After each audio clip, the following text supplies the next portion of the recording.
Paul, a 1-0 win here at Meadow Park over Dover Athletic tonight. How did you see the game, first and foremost? Yeah, well, I thought first off our attitude was bang on. Before we started, come out of the traps so quick, and could have arguably been 2-3 up. I thought first half some of the football we played front-footed, full of energy. Rotations and movement was really good.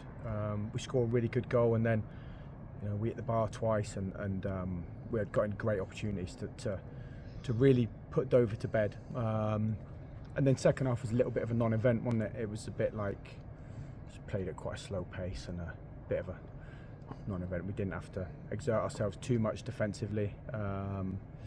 Couple of chances where we could have scored the second goal, but overall the clean sheet is great. We've had a few of them lately, which is fantastic. And like I said, I thought the boys' application to the game was spot on. I thought after a long old run of games, I thought our energy levels looked remarkable. So that's the biggest pleasing thing. I'm going to say one word to you now: safety. Yeah. Some people said it was secured after Saturday. We weren't quite sure. We tried to get some clarification. It never really was forthcoming. It is absolutely 100% guaranteed that Truro City will be a National League South club next season. Just how much does that mean to you personally? That's it's lovely. It's fantastic to hear. You know what? Weirdly, it feels a bit anticlimactic with the way the game on Saturday. We weren't quite sure if we were safe, and then tonight with not many fans being here. But I don't think anyone should underestimate how big an achievement that is for Truro City Football Club. It's been hell. It's been hell. The travelling, the game, 3 different home grounds, everything against us. It's been so tough. I'm tremendously proud of my players. I think they've been magnificent. I think the club have handled themselves so well in adversity.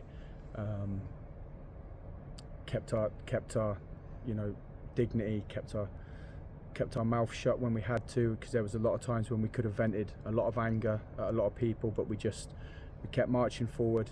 And also, I mean, the fans have been I can't fathom how much travelling they've done. It's they've been magnificent, and they've stuck with us, and I'm so glad. I'm so glad we're going back home next year in the National League South. I think it's been 3 years. We've played every single game of football for the last 3 years away from home, and to have got promoted in that time and to have survived in a really strong league is right up there for me. I mean, survival this year is right up there for me with the playoff win last year. It doesn't feel as thrilling because, like I said, it's a bit anticlimactic, but we can breathe now. It's been very stressful. It's been it's exhausted us. It's exhausted us physically and mentally, but we've done it, and it's as for the players, the fans next year when we go back home to Truro. And like I said, I think the club have handled themselves really well. You've said on more than one occasion that staying up with all the things that we've had to encounter would be a miracle. Just how have we pulled off that miracle? I think there's a tremendous spirit within Truro City. There's a tremendous togetherness. We've got some good players.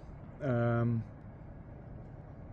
last couple of months haven't been enjoyable. They haven't been enjoyable because of the stress, the pressure. You're constantly looking at league tables and looking at results, fixtures coming up for other teams, and no matter how many people say to you don't do it, you can't help it. You've got to speak to people who have been through it. You learn. I've learned so much as a manager this year. I'm still relatively young as a manager. I've learned so much about myself, my players, and how to handle situations, and the league as well. I can't underestimate how big an achievement it is. It's the odds have been stacked against us, but football club seems to have a way of coming through when the odds are against you, and it's not a bad trait to have. You mentioned about going back home to Cornwall and to Truro next year. Just how much of a springboard is this to go back home to Truro? I'm so excited to get back there. only had one season at Trey Road, but that got, COVID.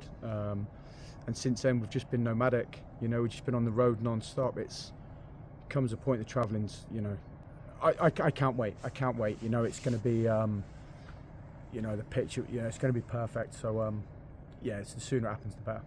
Just finally, Paul, where does this rank in your achievements within football? You've won lots of personal accolades, lots of team accolades as a player. You talk about the promotion against Bracknell last year, but just how does this season and what you've managed to achieve rank in your list of personal achievements? It's right up there. I mean, I was very, very fortunate as a player, very fortunate to have played with some brilliant players, much better than myself. And I had success as a team in football, and I always got told that you're lucky to get one, let alone 2 or 3. Last year was the playoff final. Scoring in the last seconds of the game was just like heaven. It was unbelievable, and the emotion after that. But when I sit down and reflect on this as a manager, I think it's my biggest achievement as a manager, a young manager. I think it's my biggest achievement. So, and that's I don't think that's being dramatic at all. With people outside of Truro City will have an idea of what we've been through, but not a clue really. It's been really, really tough. It's been tough, and without good people around me, without good people at the football club, without good players, and without good fans, we wouldn't have done it. But we've done it. So it's we can breathe, and we can relax, and we can try and enjoy the last 2 games because pressure's off. Well, Paul, huge congratulations this evening, and for what you and your players have achieved this season as well in managing to stay up. And like you say, enjoy the last 2 games. Yeah, will do. Thank you.